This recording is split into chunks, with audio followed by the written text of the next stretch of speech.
देवराज news, जनतेचा आवाज जनतेसाठी। देवराज न्यूजला सबस्क्राइब करा आणि बेल आयकॉनवर क्लिक करा। अखंड ज्योती महिला फाउंडेशन नाशिक जिल्हा यांची वार्षिक सर्वसाधारण सभा शुक्रवार दिनांक 16 जानेवारी 2026 रोजी देवळाली कॅम्प येथील अजमेरा थाळी झालावाडी येथे उत्साहात पार पडली। या सभेस संस्थेच्या सर्व सभासदांची मोठ्या संख्येने उपस्थिती होती। सभेत संस्थेच्या विविध महत्त्वाच्या विषयांवर चर्चा करण्यात आली।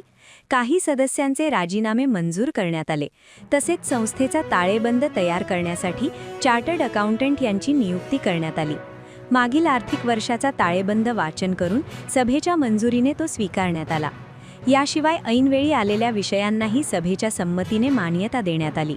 सभेनंतर संस्थेच्या वतीने महिलांसाठी हळदी कुंकवाचा कार्यक्रम मोठ्या उत्साहात पार पडला।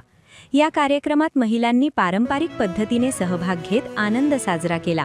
तसेच जानेवारी महिन्यात 1 ते 30 जानेवारी वाढदिवस व लग्नाच्या वाढदिवसानिमित्त सदस्यांचा सत्कार करून त्यांना भेटवस्तू घेण्यात आल्या।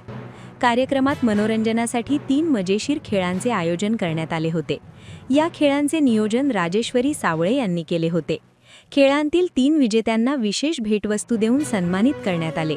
याशिवाय ब्लॅक ड्रेस कोड अंतर्गत बेस्ट ड्रेस स्पर्धेचे आयोजन करण्यात आले होते।